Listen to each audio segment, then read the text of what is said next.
এশিয়ার সবচেয়ে successful private ব্যাংকটাকে আজকে কোন লেভেলে নিয়ে গেছে দেখেন, শুধুমাত্র ট্যাগ দিয়ে। সেন্ট্রাল ব্যাংকের গভর্নর থেকে শুরু করে এই কাজগুলো করছে। এইটা করে সে তো আসলে অর্থনীতি চালাইতে পারবে না। দিন শেষে যখন জনগণ বুঝতে পারবে যে নতুন করে বিএনপি আবার এসালম হয়ে গেছে এবং এই ব্যাংকগুলো থেকে আবার টাকা লুটপাট করছে, জনগণ টাকা উঠায় ফেলবে, বাসায় রেখে দেবে। তো বাসায় রেখে দিলেও তো আপনি ইনফ্লেশন ঠেকাইতে পারবেন না। বাসায় থেকে দিলে আপনি যে ব্যাংক খাত থেকে ডোমেস্টিক কস্ট অ্যারেঞ্জ করবার জন্য যে ঋণ নিচ্ছেন বিভিন্ন ব্যাংক থেকে, সেই ঋণ নেবার টাকা আপনি কদিন পরে ব্যাংক খাতে পাবেন না। তখন আপনাকে কাগজ ছাপাইতে হবে। কাগজ ছাপানোর পরে দেখবেন যে বাসার কাগজ আর বাইরের কাগজের ইনফ্লেশন মিলে দেশের টোটাল ইকোনমি কলাপস করবে। তাহলে বিএনপির নিজের বুঝ যদি না থাকে, যে কমন সেন্স, যে আমি কেন আমার হাতে পায়ে কেটে রক্তক্ষরণের ব্যবস্থা করছি, এইটা অন্য কাউকে বোঝানো সম্ভব হবে না।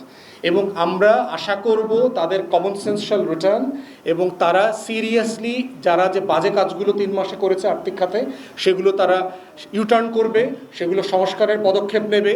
এসালমকে ফিরায় নিয়ে আসার ইনডাইরেক্টলি যত অ্যাপয়েন্টমেন্ট হচ্ছে, এই অ্যাপয়েন্টমেন্টগুলো বাদ দিয়ে পেশাদারিত্বের ভিত্তিতে ব্যাংকগুলো চলবে।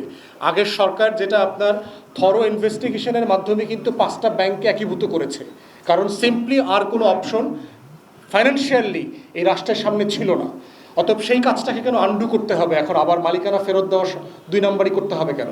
তাই আমরা বোধ করছি এগুলো করলে যেটা হবে, বিএনপি অর্থনৈতিক খাতের যে অনিয়ম বিশৃঙ্খলা চলছে এইটা আরও বাড়াবে, অসন্তোষ বাড়বে, এবং এই অসন্তোষের রেজাল্টে মানুষ আবার রাস্তায় নামবে। এবং দেখেন কি প্রসেস করেছে, যে এইটা জামাতের ব্যাংক, এইটা জঙ্গিদের অর্থ দেয়, এইটা মৌলবাদীদের মদত দিচ্ছে, এটা দিয়ে বাংলাদেশে জঙ্গি উত্থান হচ্ছে। আবুল বারাকাত থেকে শুরু করে বাংলাদেশের তথাকথিত বড় বড় বাংলা ইংরেজি পত্রিকা, টেলিভিশন, গবেষণা প্রতিষ্ঠান সবাই মিলে এই ন্যারেটিভটা তৈরি করেছে যে ও আসলে, ওর চেহারাটা এত কুৎসিত, ও আসলে এত বড় একটা কালো বিড়াল, ওকে আসলে মেরেই ফেলা দরকার। এবং এই সম্মতি উৎপাদনের মধ্য দিয়ে আমরা দেখেছি যে বাংলাদেশে কিভাবে ব্যাংকিং সেক্টরে ফ্যাসিবাদ তৈরি করেছে, আর্থিক ফ্যাসিবাদ কায়েম করেছে এসালম, অলিগার্ক, আওয়ামী লীগ সবাই, আবুল বারাকাত, গং পত্রিকার সবাই মিলে। তো সেই জায়গা থেকে আমাদের আকাঙ্ক্ষা ছিল যে বিএনপি এখান থেকে উল্টা পথে আসবে, সংস্কারের পথে আসবে। কিন্তু সংস্কারের পথে না এসে আমরা দেখতে পাচ্ছি ইকুয়ালি সেই ক্রিমিনালদেরকেই পুনর্বাসন করবার চক্রে এসে আসছে। এবং দেখেন একের পর এক কীভাবে করছে। আর্থিক খাতে সংস্কারের জন্য যেই অধ্যাদেশগুলো র্যাটিফাই করবার দরকার ছিল, তার প্রায় কোনো অধ্যাদেশ তারা র্যাটিফাই করে নাই আর্থিক সংস্কারের জন্য। রাজস্ব থেকে শুরু করে আপনার ব্যাংক রেজুলেশন আইন, এইটা না করে যেটা করেছে, সংশোধন করে এই এসালমদেরকে এখন ফিরায় নিয়ে আসার চেষ্টা করা হচ্ছে। ব্যাংকিং খাতে একের পর এক যে অ্যাপয়েন্টমেন্ট দিচ্ছে, দেখবেন যে গত কদিন আগে এমডি থেকে শুরু করে অনেক কর্মকর্তাকে সরায় ফেলছে, সরায় নিজেদের লোক বসাচ্ছে, অথবা এসালমের অ্যাপয়েন্টমেন্ট বসাচ্ছে। এবং দিন শেষে এই নির্বাচিত সরকারের জন্য এটা সুখকর হবে না। এর বাইরের সকল উপকরণ বলছে তার কথা কাজের অমিলের কথা, যেটা পার্টি চেয়ারম্যান বললেন, যেটা কিন্তু জনগণের ভিতরে আস্থাহীনতা ব্যাপক মাত্রায় তৈরি করছে।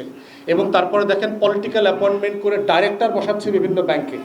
তো এই যে পলিটিক্যাল অ্যাপয়েন্টমেন্ট দিয়ে আপনি বিভিন্ন ব্যাংকের ডাইরেক্টর বসাচ্ছেন দলীয় লোকদেরকে, এরাও তো লুটপাট করবে।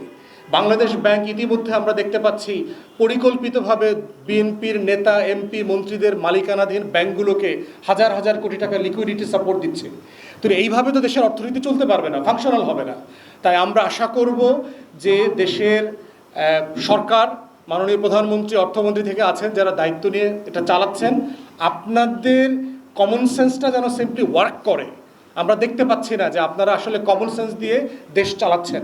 তা না হলে শুধু দেশের মানুষ বিপদে পড়বে না, আপনাদেরও কিন্তু বিপদে পড়তে হবে।